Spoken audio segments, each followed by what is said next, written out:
Assalamualaikum warahmatullahi wabarakatuh. Innal hamdalillah wassalatu wassalamu ala Rasulillah wa ala alihi wa sahbihi wa man tabi'ahum bi ihsan ila yaumil qiyamah. Ikhwan dan akhwat yang semoga Allah rahmati dan Allah berkahi, bapak-bapak dan ibu yang semoga Allah kasihi.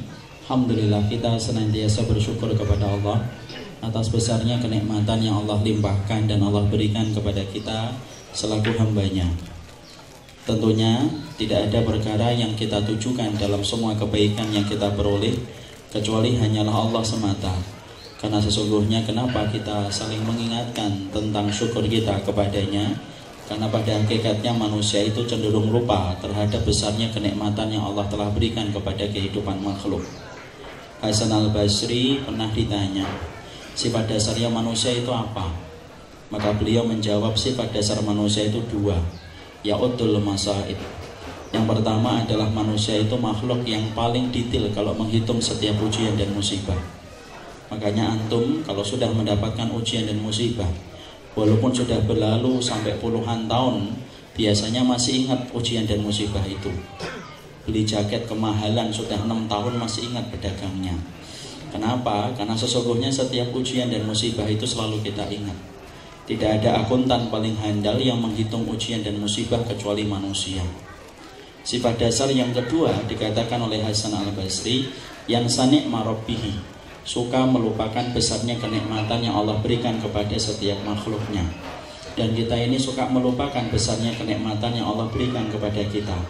Kita lupa kencing sampai kemudian kita lupa bersyukur.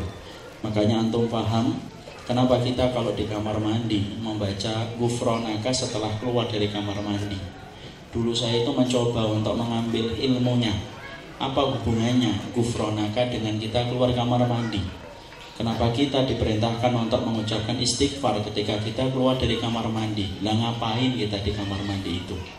Ternyata saya baru mendapatkan jawaban dari salah satu ahlul ilmi yang berkata, salah satu hikmah kenapa kita membaca Ghufronaka ketika kita keluar dari kamar mandi, karena pada dasarnya manusia itu banyak lupa bahwasanya ketika dia membuang kotoran dan kencing itu kalau bukan karena nikmat dari Allah, maka sesungguhnya tidak akan terjadi.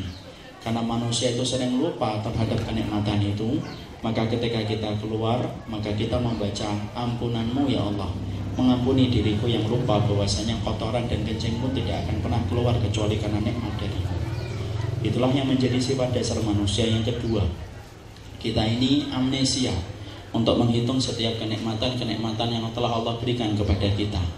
Makanya tidak ada akuntan paling detail yang menghitung ujian kecuali manusia, dan tidak ada amnesia yang paling akut dalam menghitung kenikmatan kecuali manusia. Inilah yang menjadikan kita, kenapa kita, para ulama dan para ustadz, selalu dalam memulai kajian mereka mengingatkan tentang syukur, ya supaya kita menjadi orang yang sebaliknya dari sifat dasarnya kita. Kita menjadi orang yang detail, akuntan yang detail ketika menghitung kenikmatan, dan kita menjadi orang yang amnesia total kalau bicara tentang musibah. Kenikmatan dari Allah itu seluas samudra. Adapun ujian dari Allah itu hanyalah seujung kuku. Dan tidak perlu apa yang menjadi seujung kuku menghilangkan ratusan kenikmatan seluas samudra yang Allah berikan dalam kehidupan kita. Semoga berkumpulnya kita di teras dakwah itu semata-mata karena merupakan bagian dari besarnya pertolongan Allah. Dan kita ingat, tidak akan terselenggara kegiatan ini kecuali semata-mata dari apa yang Allah berikan, dari kenikmatan yang Allah limpahkan, sampai kita dikumpulkan dalam kesempatan sore kali ini dalam satu tempat yang baik dan barokah insya Allah. Saya sudah lama sekali mendengar kata teras dakwah.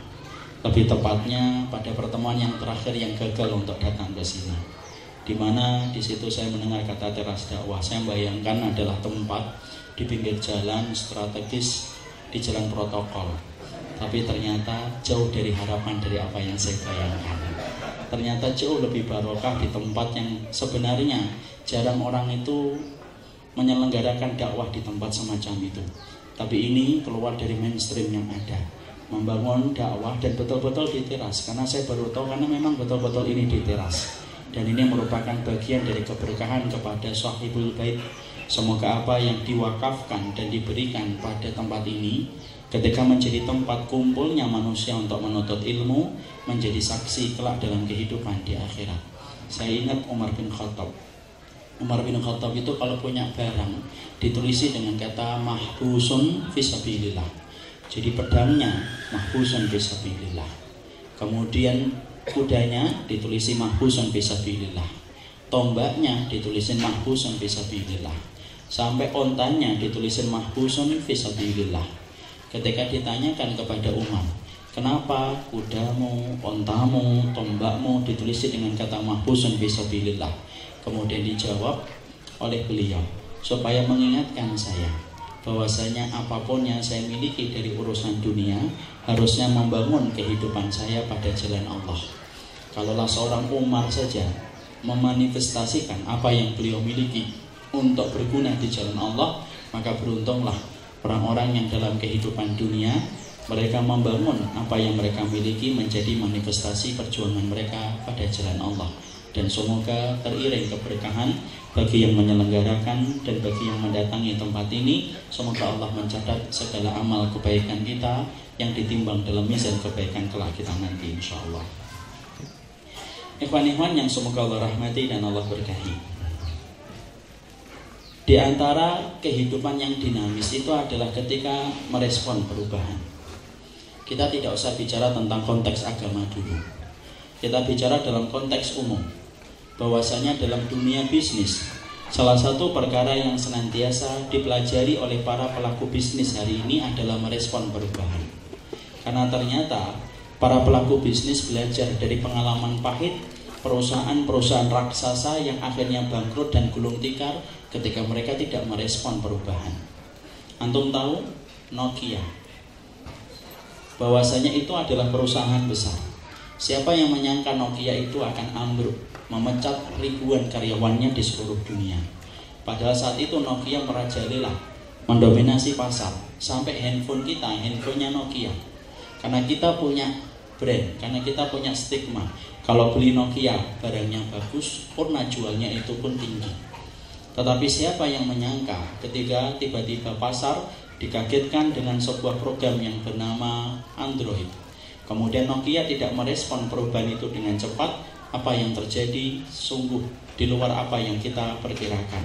Nokia akhirnya ambruk ketika tidak merespon perubahan adanya Android dan akhirnya gulung tikar.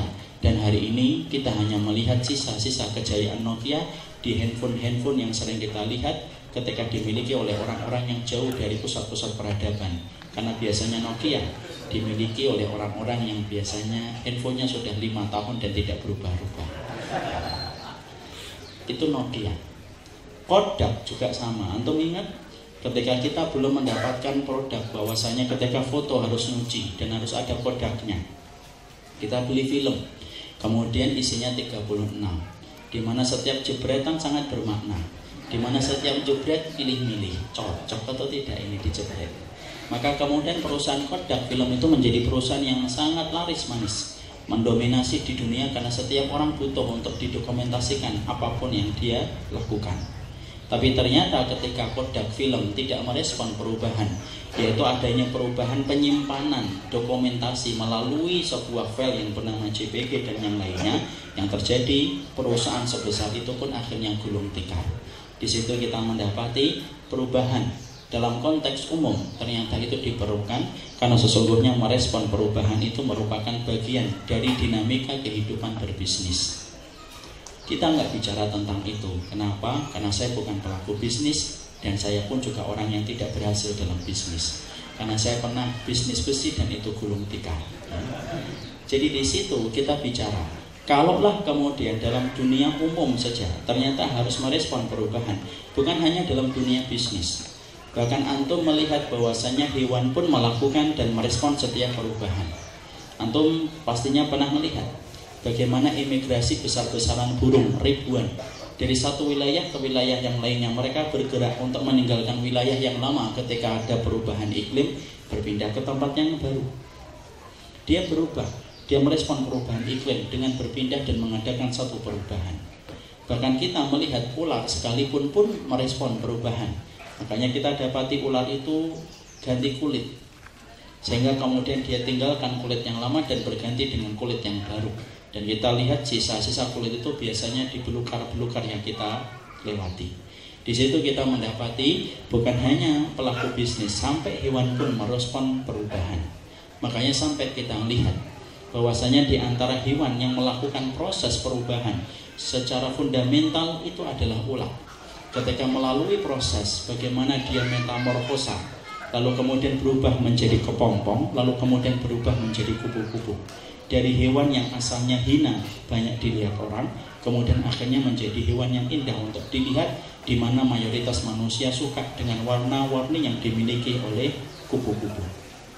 Disitulah kita paham bahwasanya kehidupan kita, apabila kita tidak melakukan perubahan secara umum, antum akan tergerus ketika antum tidak merespon perubahan. Dalam konteks agama, sekarang kita kaitkan. Dalam proses kita, di dalam kita merespon, di dalam konteks agama, sesungguhnya perubahan itu ada, akhir. Dan perubahan itu salah satunya adalah yang biasa kita sebut dalam proses hijrah manusia. Makanya sesungguhnya hijrahnya manusia dari satu titik yang bernama dosa dan kemaksiatan menuju kepada titik yang mulia ketika menuju kepada kebaikan dan pahala, itu melalui sebuah proses yang bernama dengan proses hijrah.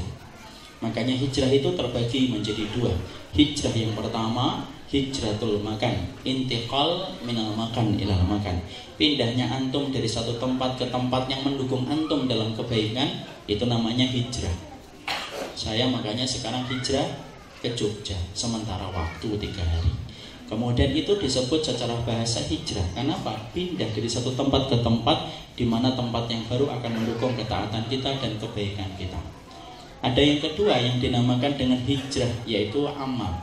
Pindahnya dari satu perbuatan. Kalau boleh kita meminjam bahasa orang luar, dari titik zero menuju ke hero, maka itu merupakan hijratul amal. Dari manusia yang hina dan dina menuju kepada manusia yang mulia ketika mereka melalui proses bertaubat dan berhijrah, meninggalkan perbuatan dosa dan kemaksiatan. Dan tahukah kita, proses kembalinya manusia dari titik hina menuju kepada pahala ketika dia berhijrah dan bertaubat, itu yang menjadikan seorang manusia itu dicintai oleh Allah ketika berubah semata-mata untuk Allah. Karena kita paham, Allah itu mengetahui bahwasanya kita ini akan melakukan dosa. Tetapi kenapa Allah tetap menciptakan manusia? Karena sesungguhnya Allah ingin melihat siapa di antara manusia yang berubah kepada Allah, bertaubat dan meninggalkan dosa, dan akhirnya menuju kepada satu kebaikan. Ketika dia meninggalkan dosa itu menuju kepada kebaikan. Dan itulah yang disebut dengan hijrah dan taubat. Makanya Allah itu tidak mencari manusia yang bersih lembaran hidupnya. Kenapa? Tidak ada manusia yang bersih lembaran hidupnya, karena tidak ada yang kemaksuman. Kemaksuman terjaganya orang dari kesalahan. Kemaksuman itu telah wafat dengan wafatnya Rasul. Justru Allah menciptakan manusia. Ketika Allah mengetahui manusia itu akan mengalirkan darah dan berbuat kerusakan, karena pada hakikatnya Allah menunggu di antara kita yang berubah hanya karena Allah meninggalkan titik hina ketika berkubang dalam dosa dan kemaksiatan, menuju kepada titik yang Allah ridhoi ketika kita bertobat dan mengganti keburukan kita dengan kebaikan. Makanya antum baca di dalam Al-Quran, Allah itu kalau perintahkan kita untuk sholat, Allah tidak mengatakan bergegas. Allah cuma mengatakan aqimus sholata wa atuz zakah, tegakkan sholat, bayarkan zakat. Ketika antum diperintahkan untuk puasa, Allah tidak mengatakan bergegas. Allah cuma katakan, ya ayyuhalladzina amanu kutiba alaikumusiyam kama kutiba alal ladzina min qablikum la'allakum tattaqun. Ketika antum diperintahkan untuk kemudian berhaji, Allah tidak mengatakan bergegas. Allah cuma katakan wa atimul hajja man istata'a ilaihi sabila, bahwasanya menyempurnakan haji bagi orang yang mampu. Ketika Allah perintahkan sholat, puasa, zakat, Allah tidak mengatakan bergegas. Tapi tahukah antum, ada satu perkara yang Allah itu mengatakan supaya kita bergegas, yaitu adalah ketika ana dan antum diperintahkan untuk bergegas menuju kepada ampunan Allah dan berubah dari titik hina menuju kepada pahala. Disitulah Allah memerintahkan kita dengan dua kata, sari'u, bergegaslah, sabiku, berlomba-lombalah menuju kepada ampunan Allah. Dan tidaklah Allah memerintahkan kita untuk terburu-buru, kecuali terburu-buru yang datang ketika kita ingin bertobat dan meninggalkan semua kesalahan dan dosa-dosa kita. Disitulah kita paham, taubat dan hijrah merupakan proses dari kebaikan hidup. Ketika kita merubah dari orang yang salah menuju kepada sholih. Karena sesungguhnya jangan remehkan orang yang salah. Berapa banyak orang yang salah tetapi justru dia mendahului kita ke surga. Makanya Sa'id bin Musayyib rahimahullahu ta'ala, beliau berkata, berapa banyak orang yang berbuat kebaikan tetapi dia terdampar di dalam neraka, dan berapa banyak orang yang mereka melakukan kemaksiatan, aku dapatkan mereka berada di surga. Dikatakan oleh Sa'id bin Musayyib kepadanya, kok bisa? Iya, karena aku melihat orang yang berbuat kebaikan justru hatinya rapuh ketika hatinya jatuh dalam riya dan mengharapkan sesuatu selain Allah ketika dia melakukan ibadah. Maka ibadah yang disusul dan diselingi dengan riya dan mengharapkan sesuatu selain Allah, tidak ada tempatnya kecuali adalah neraka. Siapa orang yang pertama kali mencicipi neraka? Mujahid yang salah niat. Siapa yang mencicipi neraka pertama kali? Orang yang ngajar, ustaz, dan orang yang belajar, antum, ketika kita salah niat, dan orang yang kemudian bersedekah ketika salah niat. Betul kata Sa'id, berapa banyak orang yang tampaknya salih tetapi justru Allah kemudian masukkan mereka ke dalam neraka ketika mereka melakukan semua perbuatan baik yang mereka lakukan bukan tulus karena Allah. Dan sebaliknya, berapa banyak orang yang saya lihat penuh melakukan dosa tetapi justru berada di surga. Ditanyakan kepada Sa'id bin Musayyib, 5, kenapa itu bisa terjadi? Karena aku melihat bagaimana para pendosa itu menebus dirinya dengan bertaubat, menyesali dan akhirnya melakukan hijrah dan perubahan, maka akhirnya Allah memasukkan mereka ke surga. Lihat akhi, orang yang membunuh 100 nyawa, kita paham membunuh 1 nyawa berat di hadapan Allah, ini 100 nyawa. Tapi perjalanan taubatnya walaupun belum sampai ke kampung orang yang salih ketika dia meninggalkan kampung durjana. Antum tahu bagaimana cerita ini kita dapatkan dari semenjak kita kecil. Perjalanan taubatnya belum sampai ke kampung orang yang salih. Baru di tengah jalan dia keburu meninggal dunia. Sampai menjadikan 2 malaikat itu berselisih dan datang. Malaikatul Rahmah berkata, saya lebih berhak kepada ruhnya orang ini karena dia telah bertaubat. Maka dibantah oleh Malaikatul Adab. Malaikatul Adab adalah malaikat yang menggenggam ruh bagi orang yang fajir dan fasik. Malaikatul Adab berkata, kami yang lebih berhak karena dia belum sampai ke kampung orang yang solih. Sampai Allah turunkan 1 malaikat untuk menjadi penengah. Di mana penengahnya, malaikat itu berkata, dihitung saja mana yang lebih dekat ke kampung durjana dan kampung orang yang solih. Dan ketika dihitung, ternyata dia lebih dekat ke kampung orang yang solih beberapa langkah. Tapi sudah cukup bagi Allah membayar kontan beberapa langkah yang lebih dekat kepada kampung orang yang solih dengan Allah memberikan taubat, dan akhirnya Allah memasukkan ia ke surga. Lihat, orang yang melakukan dosa tetapi berada di orang yang melakukan dosa tetapi dia berada di surga. Di situ kita melihat pula ada pelaku zina tetapi justru masuk surga. Siapa? Ma'is bin Malik, salah satu di antara sahabat Nabi, sudah beristri tetapi justru terjatuh dan terperosok dalam dosa zina. Padahal tadi antum tahu, bagi yang mengikuti kajian di Masjid UGM tadi, tidak ada dosa yang paling Allah benci kenikmatan yang mengalir dari dosa itu kecuali adalah dosa yang ditimbulkan dari zina, kenikmatannya. Tapi ketika dia melakukan zina, padahal dia sudah beristri, maka dia menebus dirinya untuk dirajam. Dan ketika dia dirajam, maka para sahabat mendapati bagaimana, yaitu adalah Ma'is bin Malik ketika mati mereka berbeda pendapat. Sebagian sahabat pun mengatakan sesungguhnya dia masuk neraka, su'ul khatimah, habis berzina tetapi belum sempat bertobat dan mati. Sebagian para sahabat berkomentar lain, enggak, dia itu masuk surga karena dia menebus dirinya dengan tajam di dunia supaya gugur ancaman adab baginya dalam kehidupan di akhirat. Nabi sama diem ketika para sahabat itu bertengkar setelah kematiannya Ma'is ditegakkannya rajam itu. Rasul menunggu sampai 2 dan 3 hari. Barulah Nabi setelah 2 dan 3 hari beliau berkomentar, istaghfiru li akhikum Ma'is, sudah. Akhiri perdebatan kalian tentang Ma'is, sudah. Perubahan itu penting. Karena tema yang kita pilih, yang solih bisa salah, yang salah bisa solih. Di situ kita mendapati benang merah semua itu bisa berubah.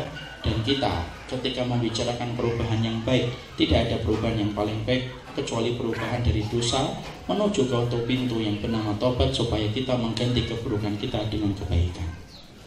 Maka di situ ikhwan, sebelum kita berbicara, maka kita ingin juga menjelaskan sebagaimana orang yang solih, orang yang salah bisa solih. Maka antum juga harus paham, orang yang solih pun bisa salah sebaliknya. Kenapa? Karena sesungguhnya banyak di antara kita kalau menganggap bahwasanya orang itu kalau sudah solih, ternyata seakan-akan dia maksum, seakan-akan dia itu adalah terjaga dari kesalahan.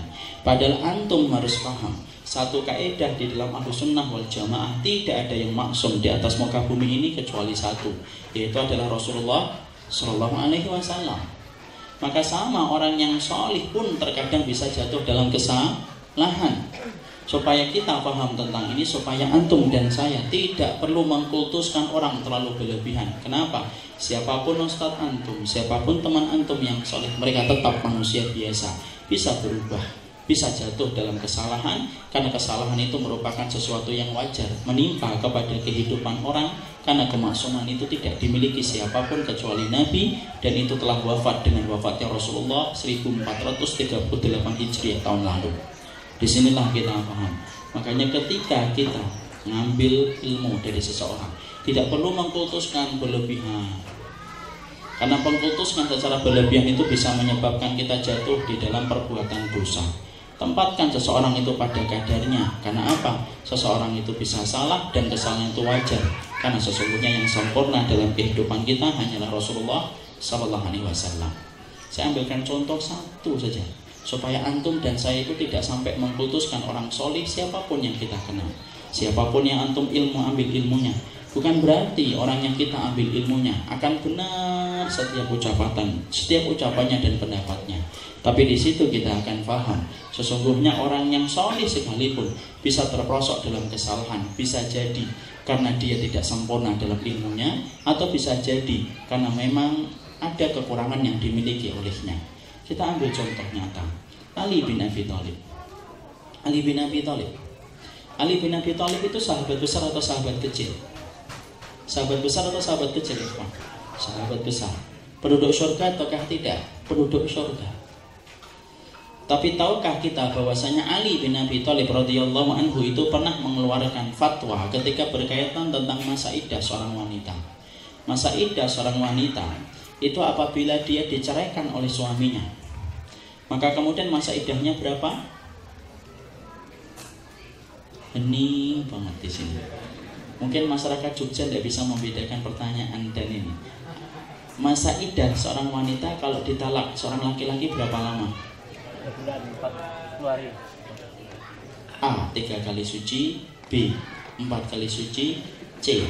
6 kali suci. D. Salah semua jawabannya. Milih yang mana? Milih yang mana? A. Bisa A, bisa kemudian 3 kali suci atau 3 kali masa siklus bulanan. Karena para ulama berbeda di situ. Itu masa iddah seorang wanita ketika mereka diceraikan oleh suaminya. Masa iddah seorang wanita kalau dia hamil sampai kapan, akhi? Ada wanita hamil dicerai sama suaminya. Masa iddah itu sampai kapan? Masa iddah itu masa tunggu sebelum dia menerima lamaran dari laki-laki lain. Maka kalau dia hamil, sampai kapan masa iddahnya?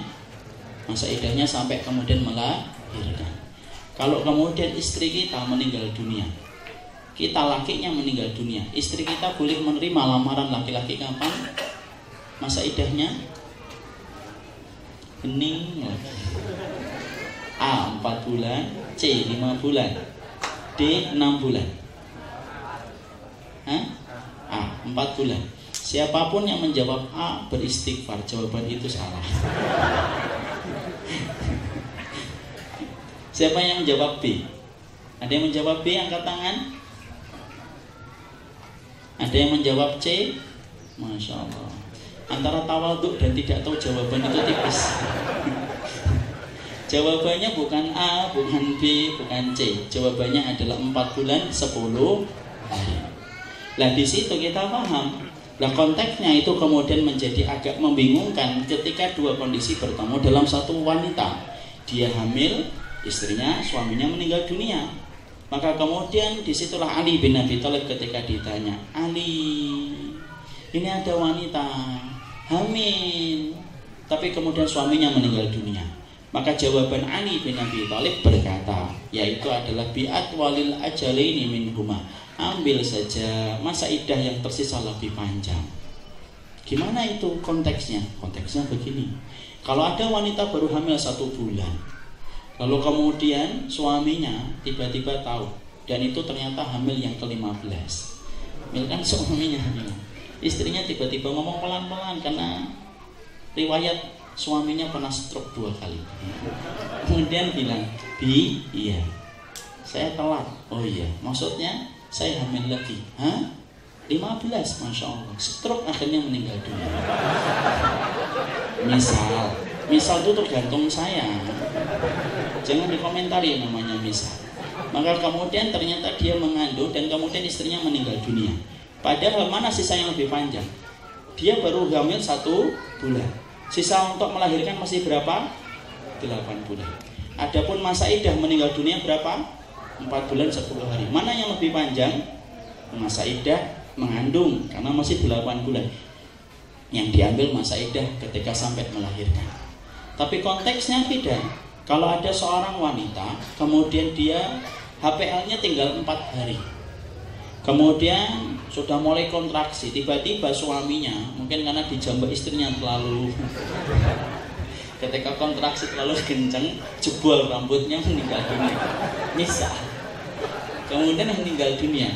Padahal kemudian melahirkan tinggal 4 hari, kemudian sisanya 4 hari, kemudian dia masa iddah melahirkan, masa iddah meninggal itu berapa? 4 bulan 10 hari. Mana yang lebih tersisa lebih panjang?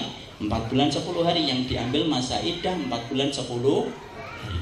Itu kata Ali bin Abi Thalib. Benar nggak ucapan Ali bin Abi Thalib? Diem lagi. Siapa yang mengatakan Ali bin Abi Thalib benar? Angkat tangan. Ali bin Abi Thalib loh, sahabat besar atau sahabat se-Jogja? Ali bin Abi Thalib, benar atau salah, ikhwan? Yang mengatakan benar, angkat tangan nanti. Yang merasa laki-laki tunjukkan keberaniannya. Yang mengatakan Ali bin Abi Thalib benar, angkat tangan. 1. Yang mengatakan Ali bin Abi Thalib salah, angkat tangan. Jamaah teras dakwah sudah berani menyalahkan Ali bin Abi Thalib. Astagfirullah. Maka kemudian jawabannya betul, yang kedua salah. Loh kok salah Ustaz? Iya, karena ternyata kemudian Ali bin Abi Thalib itu salah karena sesungguhnya ada sebuah hadis yang sahih, bahwasanya ada seorang wanita yang baru saja melahirkan. Sebelum dia melahirkan, beberapa hari sebelumnya suaminya meninggal dunia. Kemudian beberapa hari setelah suaminya meninggal dunia, kemudian dia melahirkan. Setelah ada suara tangisan bayi di rumahnya, ada seorang laki-laki yang memang sudah senang dan langsung mengetuk pintu rumahnya tepat ketika habis selesai masa iddah. Diketok. Lalu kemudian dikatakan hajatnya, aku ingin nikahi dirimu. Lalu kemudian wanita itu berkata, karena wanita-wanita dulu adalah wanita yang terbimbing dengan wahyu dan sunnah, tidak mau berbicara dengan nafsu dan perasaannya. Nahkum, hatta nahkum ali Rasulillah. Kita mau menghukumi lamaran kamu ini dengan perkataan Rasul dulu. Akhirnya dia datang kepada Rasulullah dan kemudian mengatakan kepada Rasul apa yang menimpa kepada dirinya. Dan Nabi mengatakan, Abili, terima saja lamarannya kalau kamu berkenan. Wanita itu berkata, ya Rasul, saya baru saja kemudian itu suami saya meninggal beberapa hari yang lalu. Tahu. Tapi kenapa saya bisa nerima lamarannya? Karena masa iddah kamu tidak dihitung dari masa meninggal istrimu, suamimu, tapi masa iddah kamu dihitung sejak kamu melahirkan. Di situ kita dapati milih Rasul atau Ali bin Abi Thalib. Siapa tadi yang mengatakan Ali bin Abi Thalib benar? Kamu menjawab antum dunia. Di situ kita mendapati Ali bin Abi Thalib sengaja nggak untuk salah? Enggak lah. Ali bin Abi Thalib adalah orang yang cinta kepada Rasulullah dan dijamin telah masuk surga. Tapi kenapa kok Ali bisa mengatakan sesuatu yang berbeda dengan Nabi? Satu, Ali itu bukan maksum, dan kesalahan itu tidak sengaja dilakukan oleh Ali bin Abi Thalib. Karena kalau Ali bin Abi Thalib ngerti tentang hadis itu, pasti dia akan berhukum sebagaimana hukum yang ditetapkan oleh Rasul. Nah disitulah pelajaran penting yang kita katakan, yang solih pun terkadang bisa salah. Makanya dalam perjalanan ini pula yang kita harus pahami sebelum kita mempelajari bagaimana yang salah bisa solih dan apa yang harus kita ketahui, kita harus paham yang solih bukan berarti antum memaksumkan. Karena diantara perkara penting yang saya ingin tekankan dan garis bawahi, jangan sampai ketika antum belajar kepada fulan dan kepada fulan, kelompok fulan dan kelompok fulan, antum merasa bahwasanya kelompok antum adalah kelompok yang paling benar dan selain dari kelompok antum itu kelompok yang pasti salah. Seakan-akan Ustadz antum adalah nabi yang tidak mungkin salah, dan seakan-akan orang yang berbeda dengan Ustadz antum itu seakan-akan berbeda dengan Rasul. Yang enggak kayak gitu. Karena apa? Karena orang kalau sudah berani memaksudkan orang yang solih, maka dia akan pakai kacamata hitam setiap dia melihat orang di luar kelompoknya. Fulan-fulan kok hitam banget ya? Ya karena kemudian kamu pakai kacamata hitam. Tapi kacamata hitam itu dilepas ketika dia bersama kelompoknya, semuanya jadi benar. Dan itu merupakan salah satu kerusakan kita di dalam kehidupan mencari ilmu, kalau kita itu mengkultuskan orang yang solih. Kenapa? Solih itu bisa salah, wajar. Yang tidak wajar itu ketika kita mengkultuskan orang yang solih sampai berlebihan. Dan tidaklah terjadinya kesyirikan pada umat ini kecuali dimulai ketika kita mengkultuskan orang. Nah itulah yang kemudian harus kita pahami. Dan itu tidak panjang karena pembahasan kita bukan di situ. Maka kemudian kita kembali kepada proses kita, bahwasanya proses kita ketika kemudian kita melakukan perubahan, dan ketika kemudian kita akhirnya ingin berubah karena ingin melewati satu metamorfosa. Karena kehidupan kita dulunya ada yang ninggalin sholat. Mungkin antum di antara antum masih suka godain perempuan di pinggir jalan. Kok pada senyum-senyum mah bahaya. Mungkin kehidupan antum yang kemudian pernah minum congyang. Kok tahu congyang? Iya, saya orang Jawa. Maka kemudian semuanya itu harus melakukan perubahan ketika semua kehidupan kita penuh dengan lambaran catatan hitam dan goresan hitam. Dan perubahan itulah yang kita harus pahami. Kenapa? Karena berubah itu juga harus pakai ilmu. Berubah itu tidak semata-merta berubah sebagaimana kita melihat film ketika kemudian anak-anak kecil ditontoni dengan tantangan kartun, berubah total sebagaimana Power Ranger, berubah total, sudah selesai. Tidak kayak gitu Islam. Makanya ketika kita hari ini membicarakan tentang proses kita ketika merespon perubahan, ketika kita tahu umur kita semakin bertambah, kekuatan kita semakin berkurang, yang dulunya bisa main bola 2 set sekarang kemudian setengah set sudah nafasnya tersengal-sengal, kemudian kita ingin merespon perubahan, wallahi akhi, sesungguhnya respon antum ketika ingin berubah di hadapan Allah itu jauh lebih indah daripada metamorfosa seorang ulat menjadi kupu-kupu dan indah di hadapan Allah. Karena apa? Karena siapapun yang pengen berubah ketika dia dalam keadaan yang salah, siapapun yang berubah, tidak ada zat yang paling menghargai perbuatan ketika orang itu berubah kecuali Allah. Dan tidak ada hal yang paling Allah senangi kecuali adalah berubahnya manusia dalam taubat.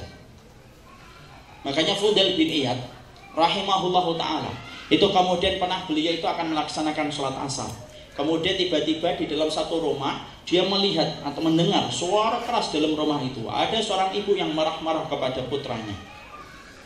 Ketika dia marah-marah kepada putranya, maka kemudian akhirnya sang ibu hilang kesabaran dan didorong itu anaknya supaya kemudian anaknya keluar dari rumah. Dikunci pintu rumahnya dari dalam. Fudail bin Iyad yang ketika melihat kejadian itu berkata, ini anaknya ngelakuin apa sih sampai ibunya semurka ini? Tapi kemudian Fudail bin Iyad hanya ngeliatin saja, kemudian dia melanjutkan hajatnya untuk melaksanakan sholat di masjid. Maka setelah sholat, setelah zikir, maka beliau ingin balik dan melewati tempat itu kembali. Dan dia mendapati bahwasanya anak itu masih mengetuk-ngetuk pintu rumah ibunya, supaya kemudian dibukakan pintu rumah itu oleh sang ibu ketika dia meminta maaf, memelas di dalam tangisan, mengibar dalam sedihnya. Sampai kemudian akhirnya tanpa dinyana, ibu membukakan pintu setelah mendengarkan isak tangis yang begitu dalam dari sang anak. Kemudian ibu itu kemudian memeluk anaknya dan kemudian mengusap-usap kepala sang anak dan kemudian memasukkan sang anak ke dalam setelah memaafkan. Fudail bin Iyad rahimahullahu ta'ala yang melihat kejadian itu, kemudian beliau terdiam, menetes air matanya, terduduk dan bisa melanjutkan perjalanan dan berkata, Masya Allah, kalaulah seorang ibu sebesar apapun kesalahan sang anak, maka sang ibu punya hati yang lebih besar untuk memaafkan sang anak. Kalaulah seorang anak dihujat seluruh dunia, maka sang ibu akan berdiri di samping sang anak ketika rasa cintanya begitu besar dan selalu memaafkan sebesar apapun kesalahan sang anak. Bagaimana dengan Rob yang menciptakan seluruh ibu di atas muka bumi ketika mendapati kesalahan manusia? Terdiam, nangis betul-betul ya. Disitulah kita paham, akhul karim. Siapapun di antara kita mungkin ada yang pernah melakukan dosa. Bukan mungkin, pasti kita melakukan dosa. Yang ngomong pun ya lepas dari banyak dosa dan kemaksiatan. Tapi disitulah kita paham, Allah itu memberikan satu proses yang baik. Bahwasanya ketika kita pernah melakukan dosa, pernah durhaka sama orang tua, pernah melakukan kemaksiatan besar dalam hidup kita, wallahi akhi, sesungguhnya antum respon perubahan itu dengan sebuah proses taubat dan hijrah. Disitulah kita akan berubah, yang salah bisa menjadi salih. Tapi di situ kita harus paham, gimana sih proses kita ketika kita ingin menjadi salih? Karena apa? Karena sesungguhnya ketika kita ingin berubah, tetapi ternyata ketika dalam perubahan ini, ketika kita ingin berubah menjadi salih setelah kita menjadi orang yang salah, antum juga harus paham ilmunya. Karena perubahan itu apabila tidak disikapi dengan ilmu, ya parah akhi. Dan itu kemudian akan merusak kehidupan kita. Berapa banyak orang yang kemudian ketika berubah, contoh, dia kurang dalam komponen ketika dia berubah. Apa? Dia tidak mendatangi majelis ilmu ketika berubah. Berapa lama kekuatan kita ketika kita hijrah, ketika tidak ditopang dengan ilmu? Sebentar lagi, paling-paling hanya menjadi semangat semusim dan hilang dalam banyak musim. Kenapa? Perjalanan hijrahnya tidak ditopang dengan ilmu untuk menguatkan dan mencarger proses hijrahnya. Disitulah kita paham, kita dalam hijrah itu harus disikapi dengan ilmu. Maka siapapun yang hari ini kemudian ketika kita berkumpul di sini, lalu kemudian kita mengikrarkan diri dan memproklamirkan diri untuk ingin berubah, mengubah aras kompas kita menuju kepada ridhanya Allah, mengubah bandul kehidupan kita menuju kepada cintanya Allah. Wallahi akhi, hijrahnya kita ketika berubah jadi orang yang salah menuju orang yang solih, perhatikan dulu ilmunya, supaya tidak mudarat yang kita timbulkan, tetapi justru manfaat kebaikan yang kita peroleh. Nah disitulah kita harus memahami dalam kesempatan hari ini poin-poin yang sering terlewatkan ketika proses kita berubah dari yang salah menuju kepada orang yang solih. Karena proses hijrah itu bukan proses sebentar, proses panjang dalam kehidupan itu proses hijrah. Dan disitulah kita paham komponen harus diperhatikan. Salah komponen itu membentuk molekul yang rusak dan akhirnya membentuk kehidupan kita yang buruk setelah kita melakukan hijrah. Disitulah kita akan paham apa perkara-perkara yang harus kita lakukan. Kita perhatikan dalam prosesnya ana dan antum ketika kita akan melakukan perubahan. Tapi sebelum kita menyampaikan tentang itu, antum juga harus mengerti proses taubat, proses perubahan menuju kepada titik kemuliaan kita ketika bertobat. Ingat akhi, itu merupakan sesuatu yang paling dibenci oleh iblis. Makanya antum buka dalam kitabnya Imam Ibnu Qayyim.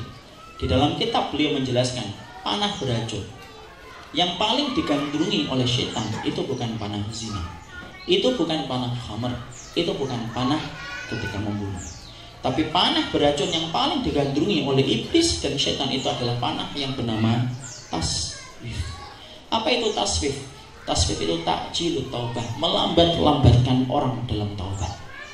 Karena apa? Orang yang ingin berubah tidak dibiarkan serta-merta gampang dia dalam bertobat, akan selalu dihalangi oleh setiap gangguan setan supaya dia itu gagal untuk bertobat.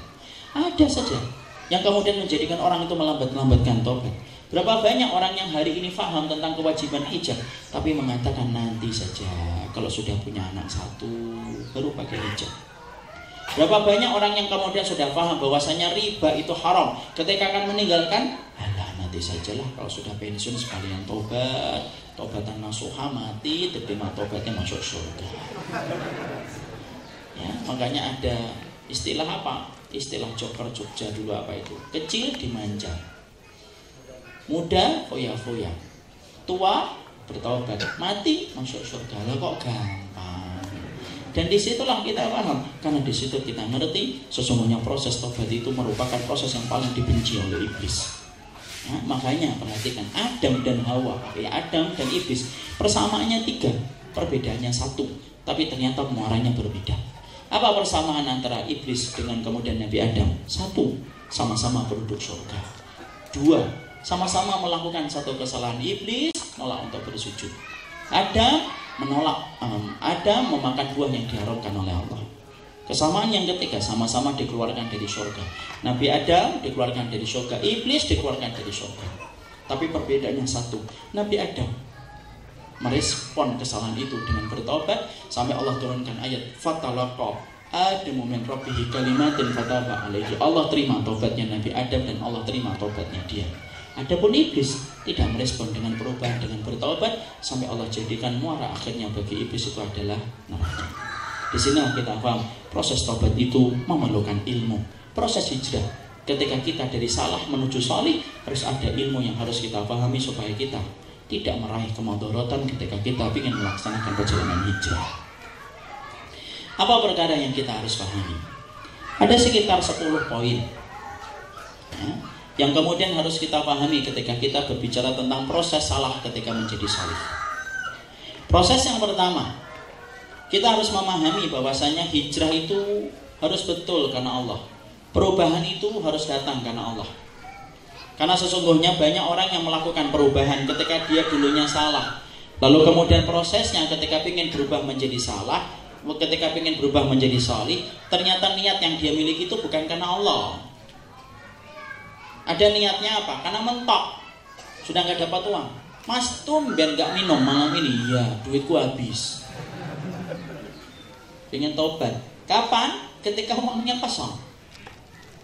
Ada orang yang kemudian melakukan zina ketika dia bertobat dari zinanya bukan karena kemudian dia itu melakukan karena Allah. Karena sesungguhnya dia ketika melakukan zina tersebar dan tersiar zina yang dilakukan, dia malu kepada ucapan manusia dan perkiraan manusia.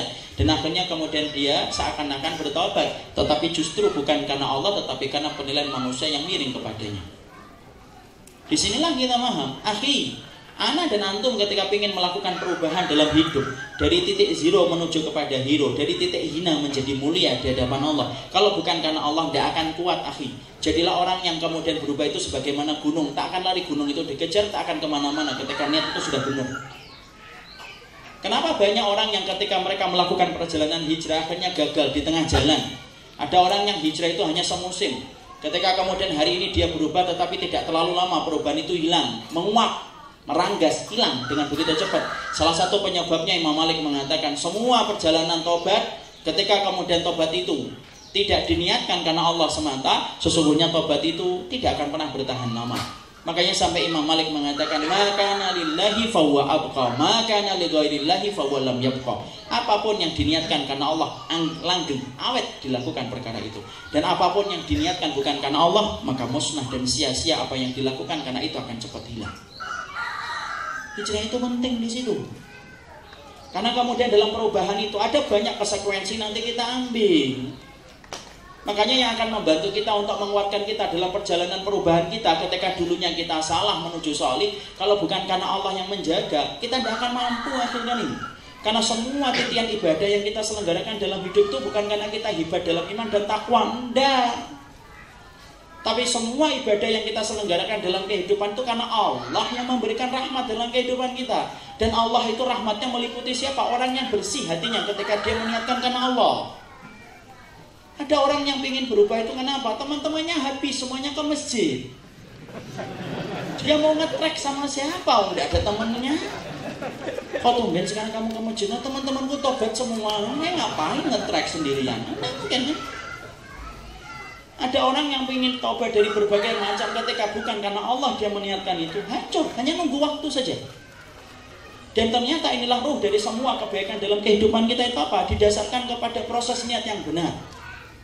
Karena banyak perkara orang ketika hijrah itu, karena kemudian terbawa oleh suasana, atmosfer. Dia melihat orang-orang itu kemudian ke masjid, kemudian terbawa atmosfer saja, kemudian dia ke masjid. Tapi tanpa meniatkan dan melandasi perbuatan yang dilakukan itu karena Allah, tidak akan lama itu.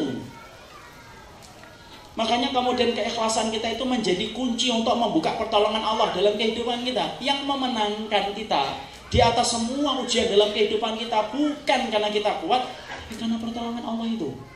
Makanya antum tahu kenapa kita membaca iya karena aku tuh, iya karena nasta'in.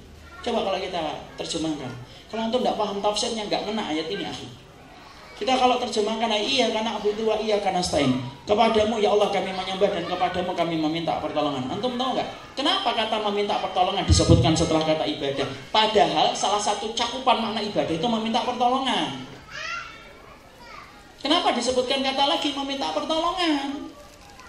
Maka kemudian diterangkan oleh kemudian ahlu tafsir berkata, kenapa disebutkan kata meminta pertolongan setelah kata ibadah? Karena sesungguhnya ibadah apapun yang lahir dalam kehidupan kita tidak akan pernah itu terjadi sampai kita mendapatkan pertolongan Allah. Makanya disebutkan iya karena butuh wa iya karena nasta'in. Nah inilah yang menjadikan kita ikhwan. Kenapa banyak teman-teman kita yang dulunya hijrah berubah, lalu kemudian hari ini tidak lagi kita jumpai mereka di tempat taklim, padahal dialah yang menggenggam tangan kita untuk datang ke tempat taklim. Kenapa dulunya ada teman kita yang rajin memberikan nasihat kepada kita untuk berubah, hari ini kita berubah, justru dia menghilang dari peredaran. Hilangnya seseorang dari parade ketaatan dan dari pusaran ketaatan itu apa? Ya salah satunya kata Imam Malik, karena tidak didasari karena keikhlasan semata-mata karena Allah. Dan hijrah itu penting nggak? Karena Allah penting. Ada orang yang melakukan perubahan itu apa? Karena dunia. Ada nggak? Ada. Saya ingin berubah deh supaya kemudian nanti dapat rezeki yang lebih banyak. Tidak bisa kayak gitu. Akhi, ibadah itu cita rasanya untuk akhirat. Dan ibadah itu bukan untuk cita rasa dunia. Banyak orang yang melakukan ibadah itu untuk cita rasa dunia. Emang boleh akhi? Ya boleh. Ibadah itu membangun rumah kita nanti di surga. Bangun rumah kita di surga itu dari ibadah kita. Tapi yang menyedihkan itu apa? Banyak orang yang hari ini ketika beribadah sampai tobatnya dia dalam perjalanan itu diniatkan itu bukan karena Allah, tetapi justru karena apa? Dunia. Mentok nih saya jualan rok mini nih, susah sekarang orang beli. Sekarang yang banyak beli itu gamis. Dia kemudian jualan gamis, tapi bukan karena berubah. Kenapa? Pasarnya itu banyak yang beli gamis daripada rok mini. Semuanya ikhwan, kalau kita niatkan perubahan itu karena sesuatu yang kita dasarkan kepada selain Allah, tidak akan pernah bertahan lama. Padahal yang menjadikan kita kuat, tegar dalam perubahan itu sesungguhnya itu adalah ketika kita menghadapi dengan kekuatan ikhlas, ketika dengan itu memberikan pertolongan dalam kehidupan kita. Antum tahu nggak siapa orang yang paling kuat setelah Rasul? Abu Bakar. Bukan Umar, Rasul. Enggak lah. Umar nomor 2 setelah Abu Bakar. Bukan Utsman. Bukanlah. Utsman itu yang ketiga, para ulama berbeda pendapat yang ketiga Ali atau Utsman. Yang keempat antara Ali dengan Utsman. Kenapa orang yang paling utama setelah Rasulullah itu Abu Bakar? Apakah karena banyak sholatnya? Enggak. Mungkin banyak orang yang jauh lebih banyak sholatnya daripada Abu Bakar. Mungkin karena banyak sedekahnya? Enggak. Mungkin ada orang yang sedekahnya lebih banyak daripada kemudian Abu Bakar. Contohnya Rojihi, salah satu miliarder di Saudi, ya sedekahnya meraup-raup sampai ratusan miliar. Apakah kemudian Abu Bakar menjadi orang yang mulia disebabkan karena kemudian sedekahnya? Enggak. Tapi Imam Ibnu Qudamah mengatakan ketika menyampaikan tentang masalah yaitu adalah Abu Bakar, ma faddalallah Abu Bakar bi salatihi wala siyamihi wala sadaqatihi walakin ma waqqara fi qalbihi. Sesungguhnya Ibnu Qudamah itu berkata dalam kitab Minhajul Qasidin, Abu Bakar menjadi manusia yang paling kokoh, tegar dalam iman. Ketika dia hijrah, dia tinggalkan kehidupan jahiliyah menuju kepada iman. Dan tidaklah Abu Bakar menjadi manusia yang paling utama setelah Nabi, bukan karena sholatnya, bukan karena puasanya, bukan karena sedekahnya, tetapi Abu Bakar menjadi manusia yang paling utama setelah Rasul karena kebersihan hatinya ketika menetapkan keikhlasan sebelum dia berkata dan berbuat. Ikhlas penting di situ. Makanya inilah yang menjadikan kita harus paham. Hijrah itu fokus karena Allah. Dan niat itu kalau sudah karena Allah itu tidak akan pernah kemudian kita noleh kanan, noleh kiri, itu tidak ada. Karena orang kalau sudah hijrahnya karena Allah itu sebagaimana singa, akhi. Antum tahu nggak singa kalau menetapkan buruan? Ada nggak antum kalau pernah lihat Discovery atau tayangan-tayangan kemudian itu hewan-hewan itu, flora dan fauna. Singa ataupun harimau kalau sudah kemudian menetapkan ada targetnya, harimau itu fokus matanya tuh ngeliatin terus. Ada nggak harimau sambil ngeliatin kijang oleh kanan? Ada. Fokus dia, dilihatin terus itu kijangnya terus sampai kemudian apa? Sampai kemudian dia mulai menggerakkan langkahnya itu pun tidak tergerak dia kejar terus kemudian kijang itu. Ketika kemudian kijang itu terputus dari rombongannya, yang dikejar bukan yang banyak, yang dikejar yang satu. Dia nggak tergiur yang banyak, dia tergiur yang satu. Terus diikuti sampai dapat. Itu singa. Tidak main-main kalau sudah menetapkan fokusnya. Makanya pernah ada kejadian, saya baca di majalah Hidayatullah. Di majalah Hidayatullah itu saya pernah baca ada kisah seorang dai ketika melakukan perjalanan. Antum tahu kan? Dai-dai Hidayatullah itu banyak melakukan, Masya Allah itu. Mereka itu dakwahnya di pedalaman. Ada salah satu dai yang saya baca kisahnya dalam rubrik dai di majalah itu. Bagaimana kemudian ada seseorang dai itu ketika akan dakwah ngelewatin hutan. Ketika ngelewatin hutan, jalan-jalan kecil dilewati dengan sepedanya. Lalu kemudian tiba-tiba ketika sedang asyik mengayuh sepedanya, tiba-tiba lewat itu kemudian kijang. Persis cepat lewat secepat kilat di depan sepedanya. Kaget, belum hilang itu kagetnya. Tiba-tiba kemudian dikagetkan dengan singa yang kemudian ngejar kijang itu. Dan apalah daya, kijang itu terbentur dengan sepedanya sang dai. Ambruk dua-duanya. Sang dai gemeter. Dan sang dai menceritakan itu bentuk karomah. Singa itu hanya melihatin sang dai sebentar. Kemudian setelah itu dia melihat kembali kijang yang tadi dia kejar. Kemudian apa? Dalam sekejap dia tidak pedulikan sang dai tadi yang jatuh, yang gemeter menunggu takdir terakhirnya. Kemudian dia kejar itu, kemudian kijang yang tadi lewat dan ditinggalkan sang dai itu. Mungkin antum komentar, mungkin dainya kurus Ustaz, Anda tidak ngerti kurus. Tapi di situ kita mendapati apa? Masya Allah ikhwan. Ternyata di situ kita harus mengambil pelajaran penting. Orang kalau sudah meniatkan karena Allah dalam proses perubahan antum, ana katakan akhi, sesungguhnya perjalanan ketika berubah itu tidak gampang. Berubah itu tidak gampang. Ketika dulunya antum salah, ketika dulunya tidak paham, ketika belum ngerti, ingat akhi ujiannya itu banyak. Maka ketika kita kalau sudah meniatkan karena Allah, maka sesungguhnya apapun yang kita dapatkan dalam perjalanan kita menuju kepada perubahan, ketika kita ingin metik ridhonya Allah, harusnya kita itu sebagaimana singa yang menetapkan targetnya itu adalah kepada buruan. Jangan kalah sama singa. Wong kucing aja kalau ngeliatin cecek aja fokus kok. Coba lihat kucing itu. Kalau kucing ngeliatin tikus mungkin sembari sekarang sih sudah hilang fitrahnya. Tapi kalau ngeliatin cecek itu masih fitrahnya terjaga itu dia. Dia ngeliatin cecek gitu sampai digoyang-goyang kepalanya tetap ngeliatin ceceknya. Harusnya orang ketika kemudian sudah menetapkan perubahan, saya sampaikan akhi, perubahan itu besar dalam kehidupan. Karena biasanya kita akan mengalami banyak ujian dalam perubahan ini. Tetapi wallahi ketika kita dulunya salah dan kita hari ini menjadi salih, tidak ada perkara yang paling penting diperhatikan dulu hatinya. Apa yang bercokol dan bertengger di hati kita? Apakah karena Allah? Lanjutkan. Apa yang datang bukan karena Allah? Tunggu dulu, bersihkan dulu hatinya, baru kemudian berubah. Pelan-pelan menuju kepada Allah. Kalau enggak, ya cepat berubah lagi. Dikomentarin orang, pusing gitu. Dikomentarin orang 3 hari 3 malam tidak tidur. Ada komentar di Facebook, dipikir, di tag di Instagram, tidak bisa tidur, tidak bisa makan. Alah ya Allah, gak usah gitu akhi. Dan setiap anjing yang menggonggong itu kemudian harus kita perhatikan. Kalau setiap anjing yang menggonggong harus kita lemparin batu, lah batu itu akan berubah harganya menjadi harga emas karena batu itu habis untuk lemparin orang. Santai saja kalau kita lakukan karena Allah. Makanya inilah yang menjadi poin yang pertama. Para ulama mengatakan perubahan ketika kita dari solih dari salah menuju solih, maka penting bagi kita. Kalau antum dan saya hari ini ingin berubah, mengganti lembaran kehidupan kita. Dulunya kita pernah melakukan dosa, apapun dosa yang kita lakukan, sebesar apapun, ingat Allah merespon perubahan antum ketika menuju kepada titik yang Allah cintai, yaitu adalah ketika bertobat. Tapi ingat, niatkan itu karena Allah. Fokus itu karena Allah. Jadilah orang itu sebagaimana gunung itu. Gunung itu tidak geser kemana-mana. Coba lihat perumpamaan orang ikhlas itu harusnya kayak gunung. Gunung itu kalau hujan terus, apakah pindah tempat? Enggak. Dia masih di situ. Merapi itu kalau apapun anginnya itu tetap di situ. Ada Merapi yang sembunyi. Kenapa sembunyi? Anginnya kencang. Tidak ada. Makanya tak akan lari gunung dikejar. Orang yang ikhlas itu gak akan sebagaimana gunung, gak akan kemana-mana. Dia tetap di situ. Dia sudah menetapkan apa yang dia niatkan dan dia tahu sesungguhnya yang akan mengganjar dengan apa yang dia lakukan itu hanyalah Allah. Ya? Maka disitulah yang pertama, bahwasanya dalam perjalanan kita dalam hijrah, fokus niatkan karena Allah semata. Yang kedua, akhi, makanya sesungguhnya hijrah itu yang kita harus pahami dan kita pelajari, hijrah itu magnet. Hijrah itu magnet.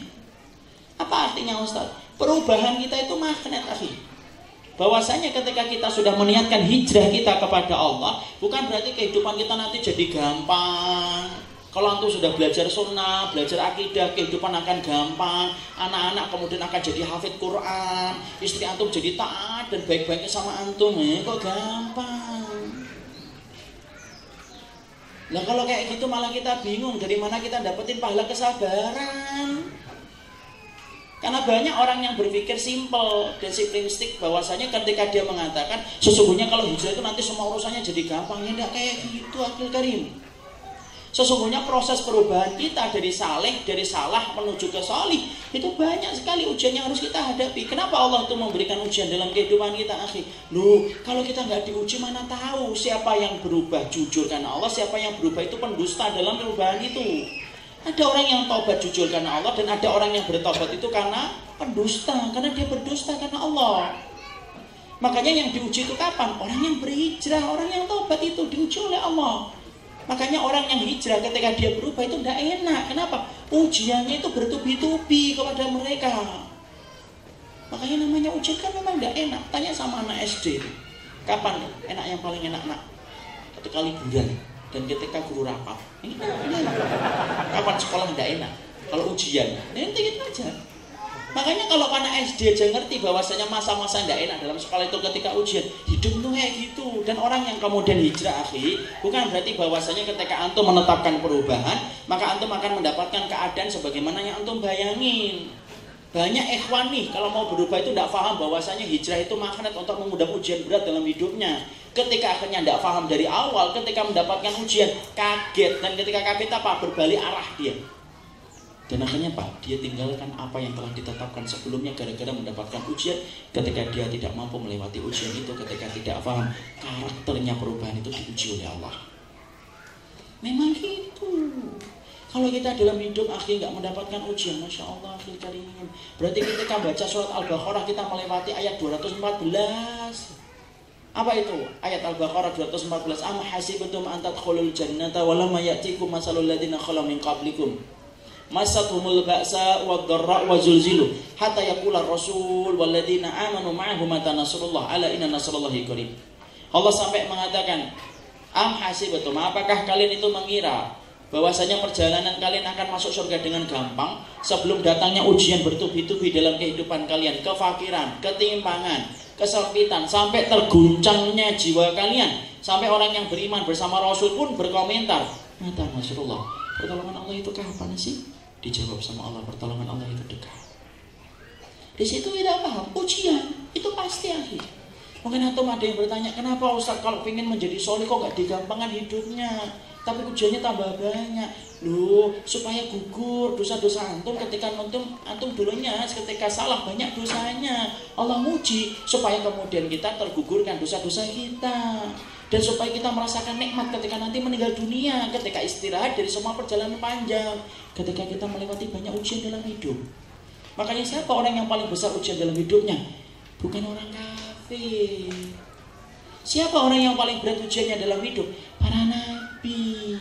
Kenapa sih para nabi itu ujiannya kok berat dalam hidupnya, akhi? Supaya Allah menyempurnakan nikmatnya ketika mereka meninggal dunia. Makanya mereka ketika meninggal dunia sempurna nikmat Allah kepada mereka, dan tidak ada yang menggenggam puncaknya kenikmatan surga kecuali para nabi. Kenapa? Untuk mengganti bagaimana keperihan dan kepedihan yang mereka lakukan dalam hidup ketika mereka membawa risalah dari Allah. Orang kalau dikasih enak terus tuh malah bingung nanti akhir karim.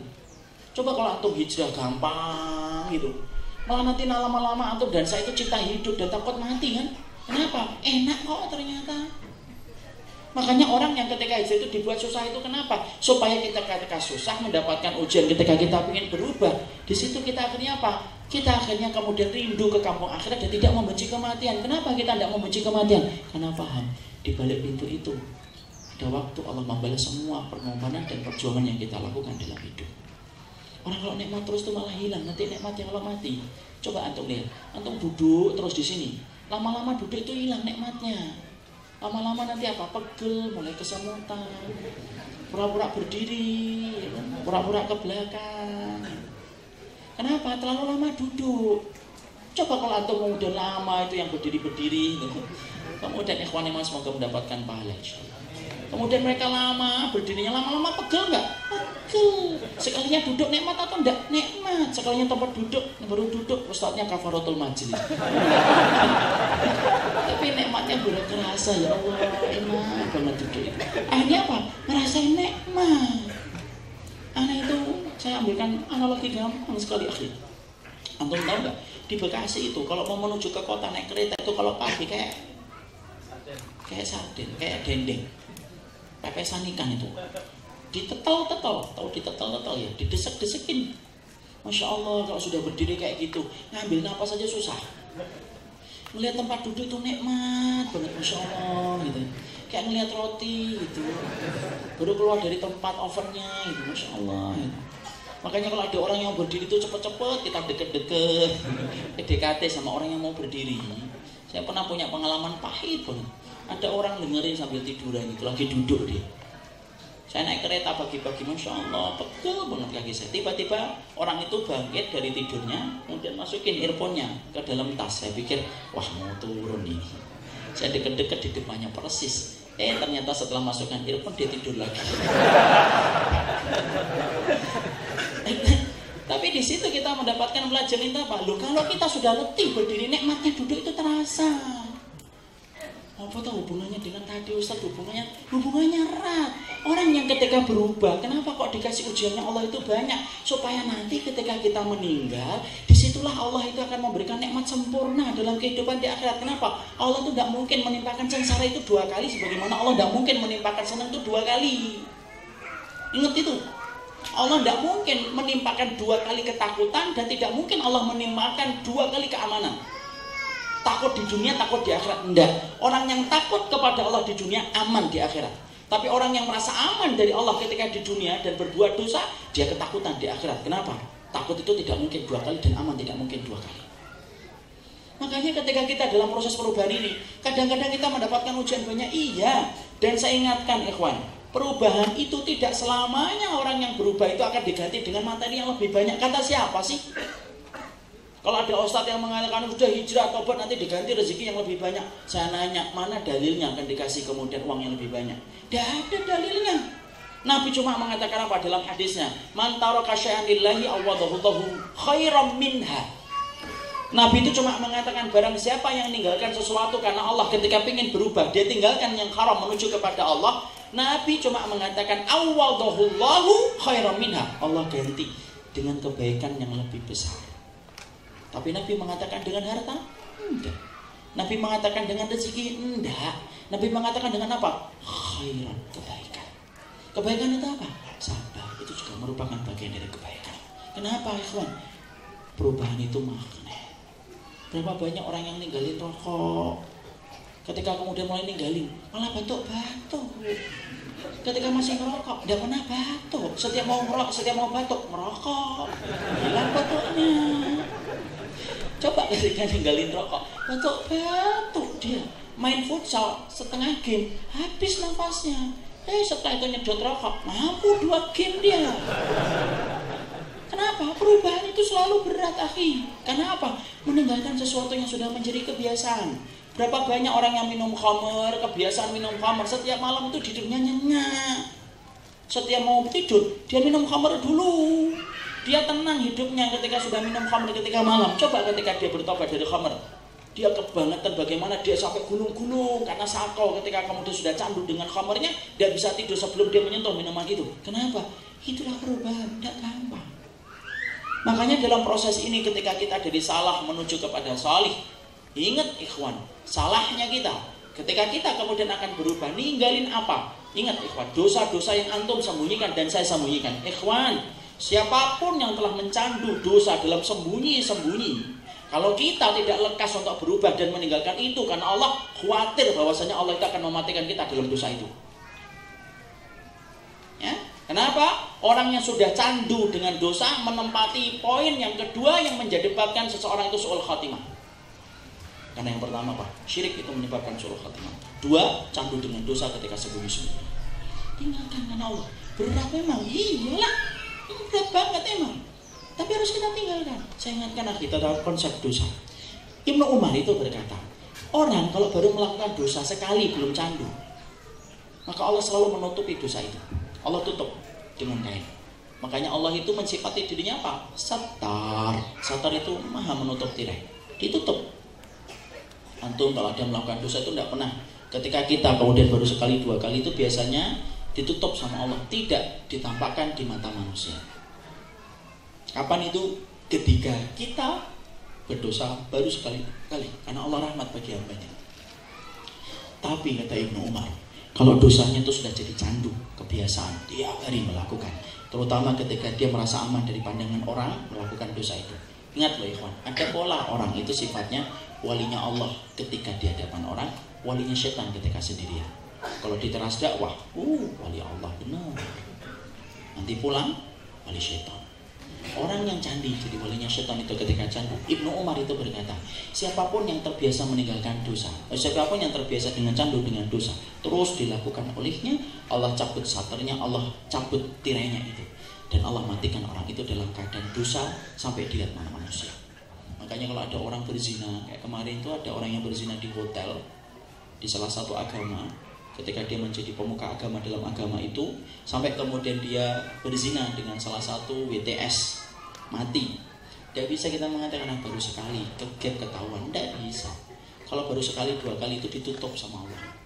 Ada orang yang sampai kemudian melakukan zina, kalau baru sekali itu ditutup sama Allah. Tapi kalau sampai berkali-kali, Allah cabut tirainya, Allah perlihatkan dosa itu di hadapan orang, puncaknya Allah matikan dia dalam keadaan dosa itu.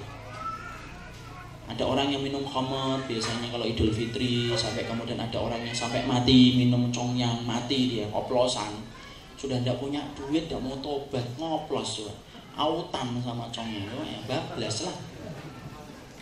Antum tidak bisa kemudian mendengarkan keterangan saksinya itu, Pak kita baru sekali Pak pesta-pesta Pak, tidak bisa. Kalau baru sekali Allah tidak mungkin mematikan sulul khatimah. Kenapa? Allah itu ghafur, Allah maha pengampun. Kalau sekali dua kali Allah masih rahmati, masih ditutupi. Tapi kalau sampai ada orang yang mati dalam keadaan dosa dan kelihatan orang, sampai orang memperhatikan ya Allah sulul khatimah, pastikan dosa itu telah candu dilakukan olehnya sampai Allah cabut tirainya, dan Allah jadikan dosa itu dilihat manusia dan dijadikan dia mati dalam keadaan sulul khatimah. Makanya perubahan itu berat, dan perubahan itu magnet, menarik banyak ujian. Ikhwan, memang ada sih orang yang tobat itu diganti yang lebih baik dari harta, tapi tidak semuanya. Ada orang kayak Abdurrahman bin Auf, ketika hijrah diganti dengan dunia yang lapang ketika beliau di Madinah. Itu Abdurrahman bin Auf. Tapi apakah semua tipenya kayak Abdurrahman bin Auf? Enggak lah. Ada tipe-tipe sebagaimana kemudian Mus'ab bin Umair. Antum tahu Mus'ab bin Umair, akhi? Mus'ab bin Umair itu, Masya Allah, Mus'ab bin Umair itu seseorang yang terkenal. Bagaimana beliau itu parlente, necis. Kalau bahasa kita hari ini foto modelnya masyarakat Mekah saat itu tuh Mus'ab bin Umair. Pakaian dia itu pakaian mahal lagi. Minyak wanginya itu diambil dan didatangkan dari Yaman. Makanya kemudian sampai diterangkan dalam buku-buku sirah, seorang Mus'ab bin Umair itu sebelum datang ke satu tempat, misalkan dia mau datang ke sini, 100 meter itu dia masih di sono. Bau minyak wanginya sudah tercium di sini. Insya Allah itu. Saking mahalnya minyak wangi yang dimiliki oleh Mus'ab bin Umair. Kalau kita kan enggak kan? Sebelum datang tidak tercium, sampai datang, sampai lewat, ya sama sekali tidak tercium. Mus'ab bin Umair itu enggak, minyak wanginya minyak wangi yang mahal. Tapi antum tahu ketika setelah dia berubah, siapa yang paling keras penentangannya kepada Mus'ab bin Umair? Ibunya. Sampai di kerangkeng, diikat, dimasukkan dalam kamar, disuruh jaga itu saudara-saudaranya Mus'ab bin Umair. Lalu kemudian akhirnya Mus'ab bin Umair tidak bisa keluar. Sampai apa yang terjadi? Mus'ab bin Umair kemudian sampai akhirnya melarikan diri dan kemudian hijrah ke Habasyah dalam keadaan miskin setelah dia berkelapangan harta. Sampai ketika meninggal dunia, apa yang terjadi? Setelah beliau meninggal dunia di perang Uhud, maka tidak didapatkan kain kafan yang cukup untuk menutupi seluruh tubuhnya. In gutiya biha ra'su, kalau ditutup kepalanya kelihatan kakinya, kalau ditutup kakinya kelihatan kepalanya. Karena susahnya zaman itu ketika belum mendapatkan kelapangan harta. Sampai kain kafan aja nggak kebeli. Itulah zaman-zaman awal ketika para sahabat bersama Nabi menegakkan Islam. Nabi itu baru makan korma gede ketika Khaybar. Awal-awal Mekah dan Madinah tidak pernah makan korma kecuali korma yang roti itu yang jelek. Mus'ab bin Umair. Padahal antum tahu Mus'ab bin Umair itu apa? yang menjadikan kota Yathrib akhirnya menjadi kota Madinah itu adalah Mus'ab bin Umair. Yang tulus mengetok pintu-pintu rumah di kota Madinah sampai akhirnya menjadi kota Ansor yang menolong kaum Muhajirin. Siapa yang menggerakkan hati kaum Ansor untuk menolong Rasul dan para Muhajirin? Mus'ab bin Umair. Orang yang pernah dipinjam wajahnya oleh Jibril ketika Jibril berubah wajahnya menjadi manusia, pinjam wajahnya Mus'ab bin Umair. Tapi apakah Mus'ab bin Umair dalam perubahan itu mendapatkan kelapangan harta? Tidak. Ada orang yang hijrah gampang, rezekinya banyak, mungkin setelah itu. Ya itulah bab yang Allah atur. Tapi banyak orang yang hijrah tidak gampang, karena sesungguhnya hijrah itu magnet yang menyerot banyak ujian dalam hidup. Kalau kita tidak paham ini, akhi, saya khawatir. Antum baru hijrah sebentar, balik lagi menuju kepada dosa. Saya di salah satu kota, di salah satu tempat di Jakarta Rawamangun, ada seorang ikhwan tanya, Ustaz, saya sudah meninggalkan satu hal, saya meninggalkan dunia musik saya tinggalkan. Kemudian saya jual semua peralatan-peralatan itu. Saya kemudian ingin bekerja yang halal. Antum tahu nggak? Dia melamar kemana-mana, ditolak sampai hampir 1 tahun lebih dia tidak mendapatkan pekerjaan. Kemudian dia sampai bilang, apakah saya perlu balik lagi ke profesi saya sebelumnya? Disitulah kita kemudian paham. Saya katakan sama beliau, akhi, tunggulah sebentar. Karena sesungguhnya apa? Fajar itu kalau ujian itu sudah banget datangnya, maka pertolongan Allah itu datang. Dan Allah uji antum karena Allah pengen melihat antum ini tobatnya adalah tobat yang jujur ataukah tobat yang berdusta. Makanya disitulah kita paham sesungguhnya tobat itu magnet. Antum akan mendapatkan banyak kesulitan ketika kemudian antum akan bertobat. Dan itu saya tidak katakan gampang. Makanya saya menyampaikan tobat itu karena Allah, dan harus paham tobat itu betul-betul harus dipahami. Itu magnet untuk menarik banyak ujian dalam kehidupan kita. Itu yang kedua. Yang ketiga, akhi, hijrah itu lembut. Orang itu kalau sudah kemudian melakukan perubahan itu nggak usah ketus. Antum baru memanjangkan jenggot dikit sudah ketus ngomongnya sama orang. Makanya tadi kan saya sebutkan di Masjid UGM kan, orang taubat itu sekarang ya, orang ngaji itu saya nggak ngerti ya, makan cabenya itu berapa gitu ya. Kalau komentar pedes banget gitu loh. Namanya sih nama-nama bagus, kalau posting ayat-ayat Allah dan sunah-sunah Nabi, tapi sekalinya komentar ya Masya Allah. Padahal kemudian kita ini paham. Sindir saya supaya selesai aja. Sudah setengah 6. Maka kemudian disitulah kita paham. Antum ketika melihat orang, tolong ya akhi, ketika antum dan saya sudah mengalami perubahan ini, tolong jangan bantu setan untuk menjerumuskan saudara kita. Tapi tolonglah mereka ketika hari ini banyak belum berubah, tolong akhi, jadilah pintu kebaikan bagi mereka. Karena apa? Banyak orang yang hijrah tetapi tidak mau mengambil peran untuk menjadi pintu hidayah bagi saudaranya. Tetapi justru apa? Menjadi pintu hakim yang memvonis saudaranya ketika saudaranya itu belum memahami atas apa yang dia pahami. Nggak usah gitu, akhi, antum kan pernah berada di tempat yang sama dengan dia sebelum antum hijrah. Kenapa kita menghujat berlebihan? Kalau dulu sebelum kita hijrah, kemudian kita belum bisa meninggalkan khamar, belum bisa meninggalkan ulang tahun, belum bisa meninggalkan tahun baru, setelah antum hijrah, antum tinggalkan itu. Tapi antum berubah menjadi orang yang gampang menghujat ketika antum melihat dosa. Wallahi akhi, sesungguhnya antum hanya pindah dari dosa yang kecil menuju dosa yang lebih parah daripada dosa yang pertama. Jangan suka menghujat orang lah, jangan suka kasar sama orang yang beriman. Sifat Ahlussunnah itu lembut sama orang yang beriman dan keras sama orang kafir, jangan dibalik. Hari ini banyak orang yang ngaji, keras banget sama orang mukmin, tapi lembut banget sama orang kafir. Kalau sama orang kafir, husnudzon. Sama orang kafir, baik sangka. Ya memang nggak apa-apa kalau memang orang kafirnya nggak salah, ya nggak boleh kita salahin. Tapi itu pun juga harus dilakukan kepada seorang muslim lah. Kok malah jadi khawatir setelah ngaji? Nggak boleh gitu. Bengis kalau ngomong gitu, Masya Allah. Setiap keluar kata-kata dari mulutnya itu seakan-akan apa? Masya Allah, tidak ada perkataan yang keluar ketika dia sudah berubah kecuali melukai orang. Masya Allah. Padahal kita kemudian harus paham hijrah itu lembut, akhi. Kalau hijrah itu sebagaimana orang semacam itu, lah dulunya kita juga nggak akan dapat hidayah. Dan ingat loh akhi, melukai hati orang itu besar, Allah akan mengadab kita. Dan antum harus pahami, babani maftuhani muajjalani Di dunia qabla al-akhirah. Ada 2 pintu yang selalu terbuka adabnya di dunia sebelum pintu itu dibalas oleh Allah di akhirat. Apa itu? Dolim dan durhaka kepada orang tua. Dolim itu utang, akhi. Ketika antum mendolimi orang lain gara-gara dosanya, bisa jadi antum akan diuji dengan itu, dan bisa jadi kita akan terkena imbas dari apa yang kita lakukan. Jangan mendolim orang ketika hijrah. Antum tahu nggak makhul, akhi? Makhul pasti nggak tahu, insya Allah ya. Salah satu orang. Saya kan jujur orangnya. Makhul itu salah satu ulama itu pernah, akhi, ketika kemudian dia sholat, tiba-tiba di sampingnya ada orang yang nangis, rukuknya nangis, sujudnya nangis. Makhul ngomong apa? Makhul itu berkata, orang ini riak, nangisnya dilihat-lihatin ke jamaah yang lain, padahal bisa nangis nanti ketika sepi. Ngomongnya cuma di batin, tahu di batin ya, cuma membatin. Kalau bahasa Jawanya batin. Batin tok dia, enggak kemudian di-share di sosmed. Batin doang dia, cuma batin doang dia. Rijak orang ini.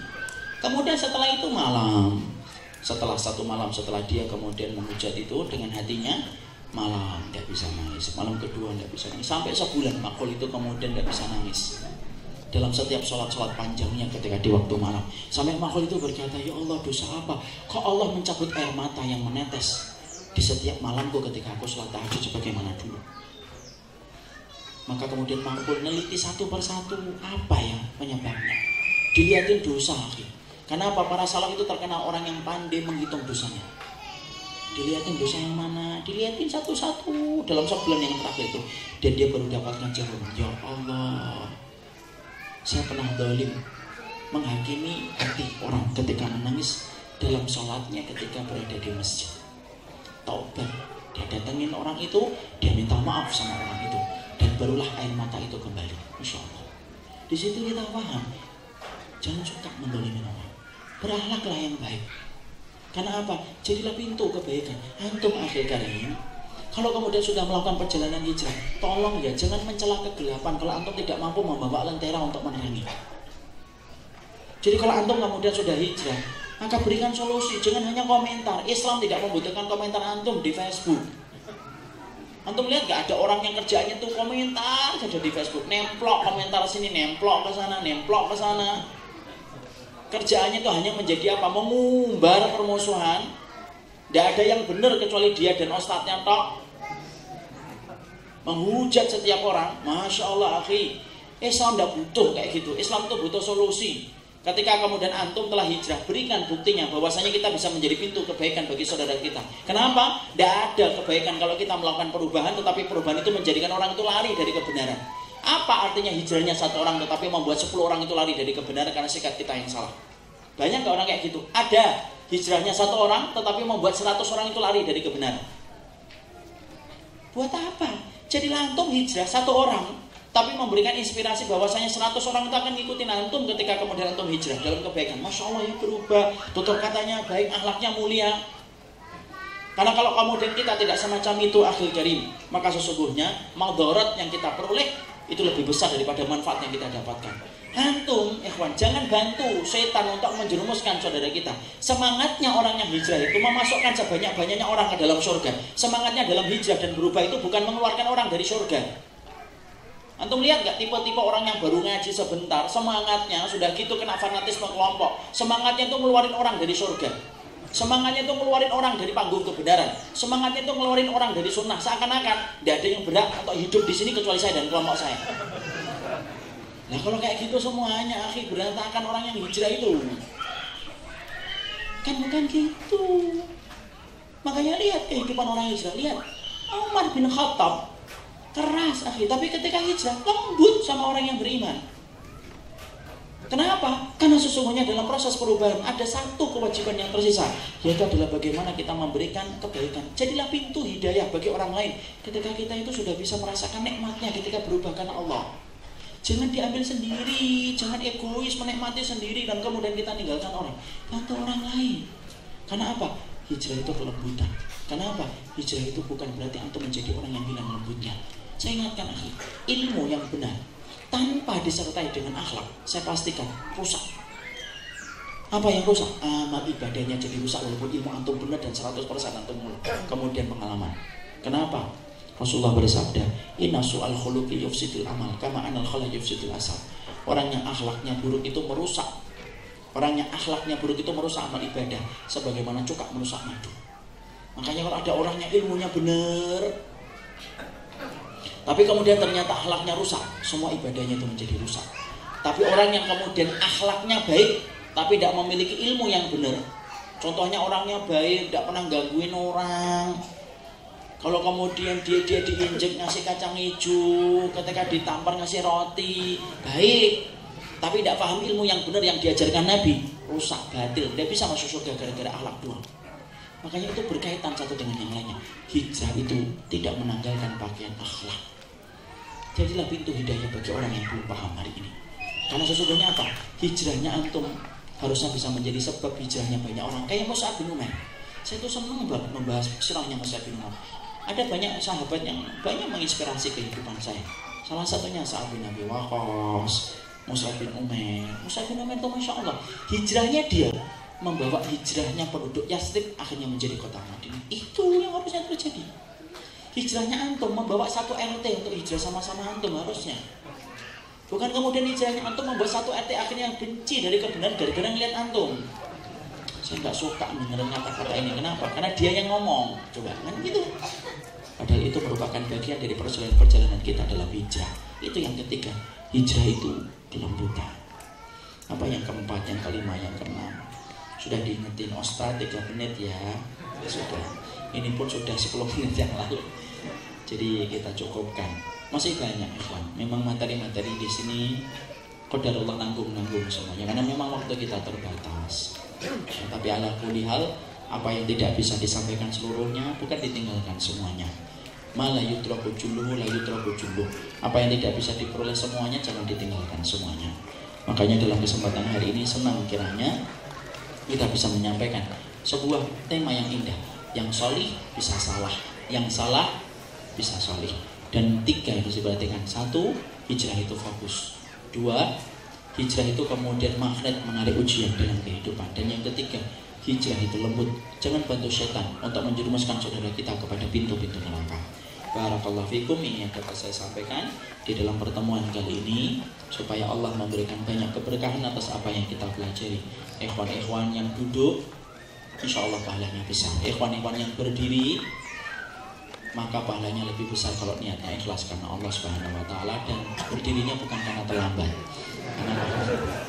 Tapi semoga mendapatkan kebaikan, semoga kita dikumpulkan dalam keadaan baik di dunia dan semoga kita dikumpulkan dalam kebaikan kita di akhirat. Ini yang dapat saya sampaikan dalam pertemuan kali ini. Saya serahkan kepada pembawa acara untuk menyampaikan acara selanjutnya.